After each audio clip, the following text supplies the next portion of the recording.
They say it was going to be raining. Testing 5, 4, 3, 2, 1. Going to go with the lavalier mic. What? You're afraid to be seen with me now because I said it was going to rain and this is what's going on? Come on, kids. Let's go. Come on, Rex. Come on, Steve. Come on, Rex. He doesn't like slippery stairs since his injury. I don't know what Steve is looking at. All right, I guess the audio works. Let's hear you. Ask to open a door. Yes, ask to open a door. And they're off. And I'm off by 100 miles with the rainfall forecast. 64 degrees this morning at 8:19, September 19th, and the accurate forecast says it's going to rain, says the barometer is 29.75. That is pretty low, not exceptionally low. It's not, never was expected to be a strong storm, but it was expected to be a storm. And there is wind coming from the northeast, and that means that there's high pressure to the north, low pressure to the south. Steve is all over those birds. T-Rex getting himself all tangled up already. Oh, it's just begun to rain. What do you know? I was right. It's raining. It's a long way to the end of this system, so there's plenty of room for more error. But the northern edge of the rain just arrived in North Weymouth, Massachusetts this very second. And there's drier weather over Boston and points north. It's not just one system. There's several systems. We've been talking about competing energy for some time. T-Rex, it's okay. Come here.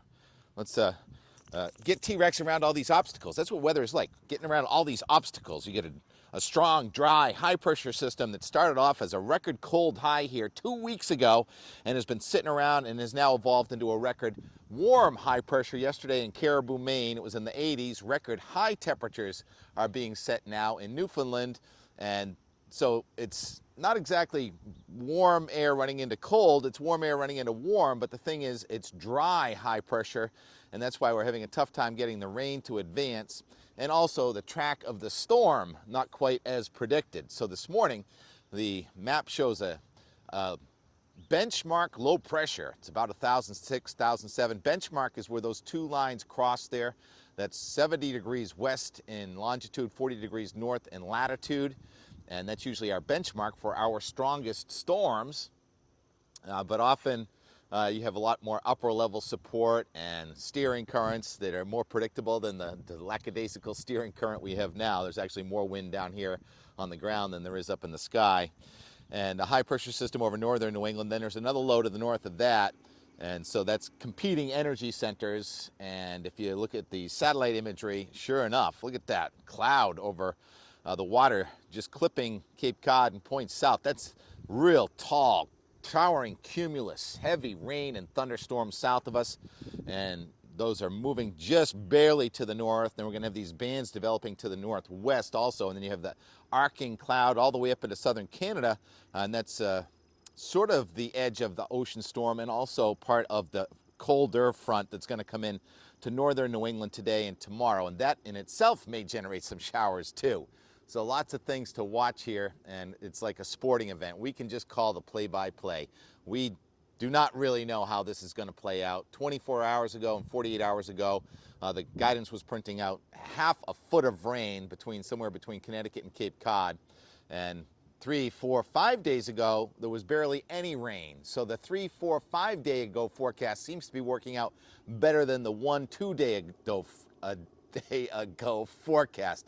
Slow down, TK. Take it one breath at a time. Yeah, it's breathless. It makes you breathless trying to figure all this out. The temperature map this morning with the dew point, temperature in the 60s, dew point in the 60s along the coast from Cape Cod to Connecticut. Northern New England, hardly any wind.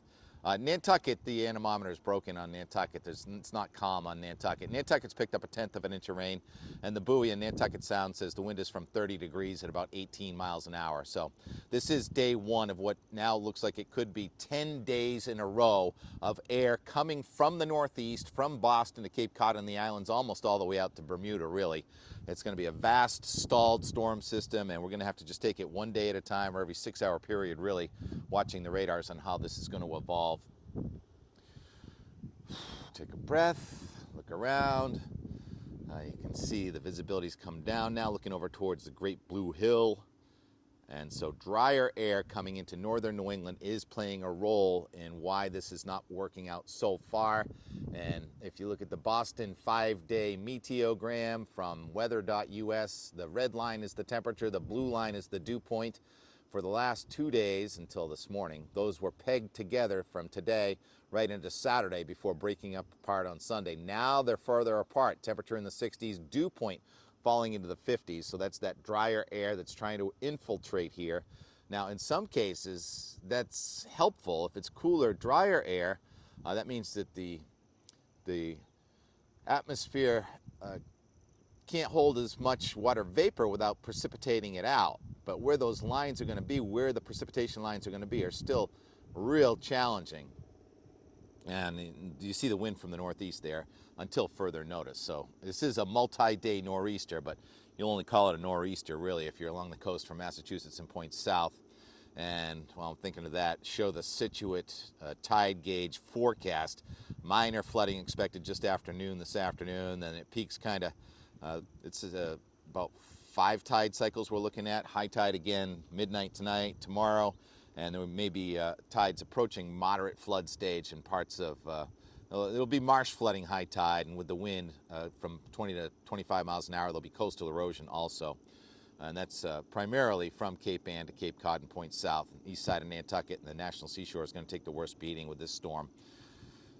What was I going to show next? The HRRR forecast for precipitation and where the low is. Here's the HRRR from last night. There are the rain bands circulating in from the southeast, so Cape Cod and the islands, then the rain bands spread into Boston for later today. Tonight it's obviously already happening, and tomorrow those rain bands are still here and slowly decaying as that low pressure kind of meanders and circles to our south. So it's a blocking pattern.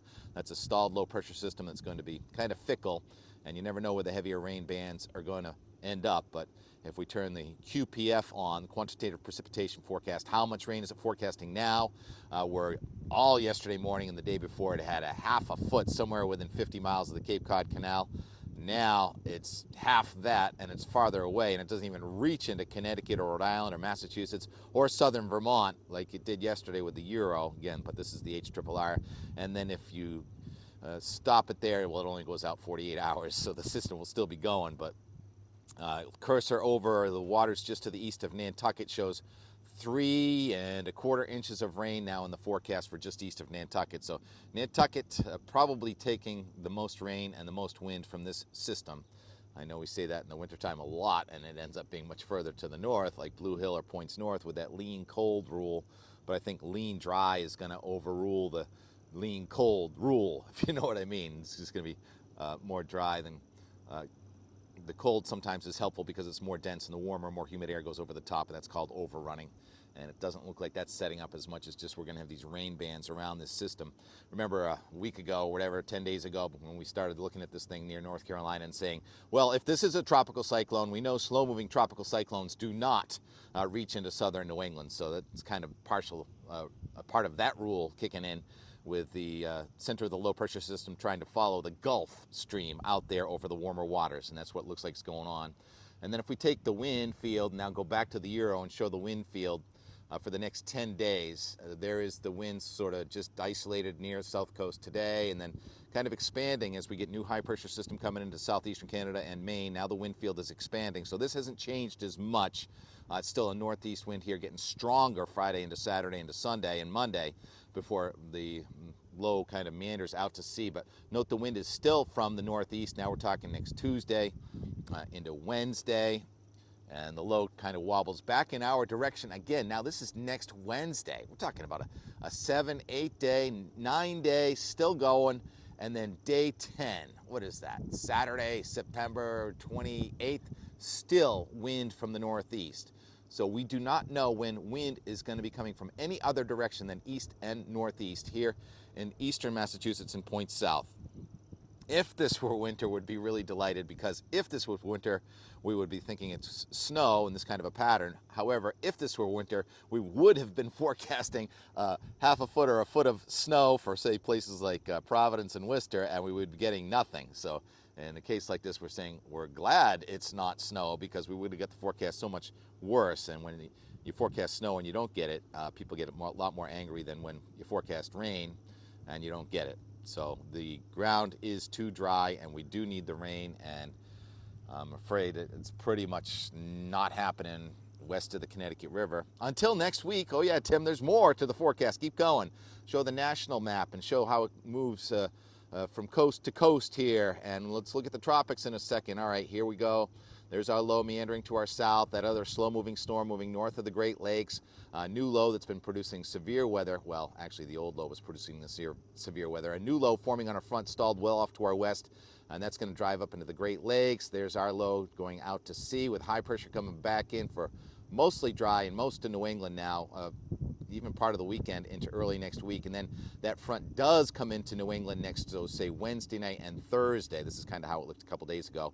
And so there's our next shot at appreciable rains, and it looks like a cutoff low even wants to form here and stall that rain here next Thursday into Friday.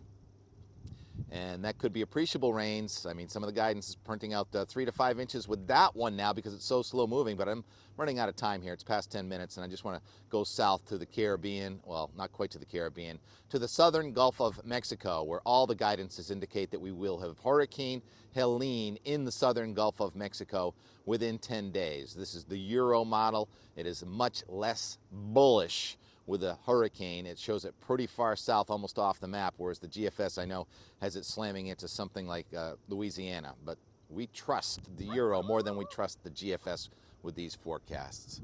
All right, I'll be calling the play-by-play. I'll be around here all day today, probably chase to Cape Cod. Got a wedding to attend in, it's an outdoor party on Saturday afternoon in Yarmouth, and I think this system is still gonna be going. You can see the rain getting thicker there over Hull, that's why I'm zooming in. Meanwhile, there's some sunshine up there in southern New Hampshire. All right, having fun calling the play-by-play like a sporting event on this weather. Out the door weather is done, and more from yesterday, watching tankers go by with time lapse and some fog, and then a hard out because I didn't do much and more yesterday. It'll just be a hard out after some fog, time lapse, and the time lapse of the whole day here, looking over at you guys, Leif and Paya. Talk to you tomorrow. 11 a.m. You can really feel the marine layer chill kind of coming in now from the east. Tender was just tending, and the shuttle was just shuttling. We still have the inversion smog on the horizon there over Boston. And there's a fog bank way out there. Weir's reporting you can see it from Rye Harbor, New Hampshire. And there's a tanker coming around the corner through the whole gut. So I think it's time-lapse time again. 3.9 times zoom. I think I can see that fog bank way out there. Let it roll.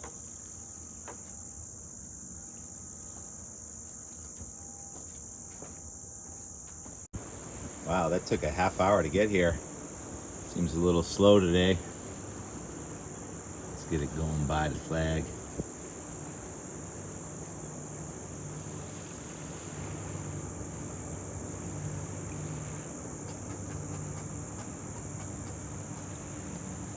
That should happen fast now. Tanker Ivor Prosperity, length 184 meters, 600 feet, flag Marshall Islands. Don't know where it's going, where it's been. I know where it is right this second, right in front of our house. Left Belfast, Maine yesterday afternoon. Tugboat Independence.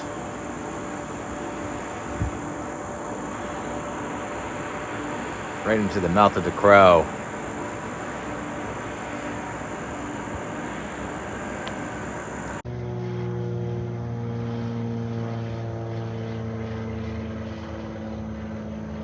Neat. Cape Air. You can land on those in the water. So the fog bank's coming in. Want to check it out?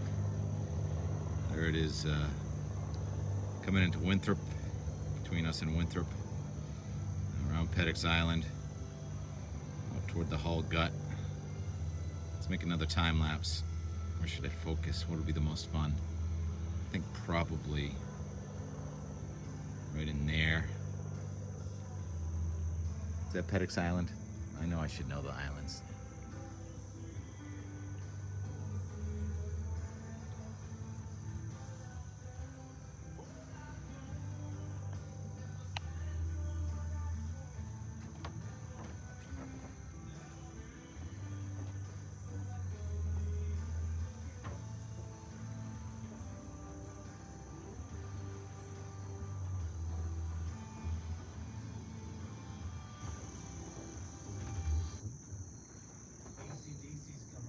Nearly an hour later, 5:53. That was kind of uneventful. I should have put it on Boston. Check this out. What happened in the financial district? Yeah. Fog came right in there. You see the buildings? Where are they? There they are. So we've got an undercast on the tops of the sky rises in the financial district. 6 p.m. And all the guidance just did a wholesale change with hardly any rain for Boston after 2 days in a row printing out inches and inches of rain. So we're in the play-by-play mode. Nothing is certain except for what did you see out your window right now? Play-by-play, 6 p.m. Wednesday, September 18th. Fog. Undercast in Boston.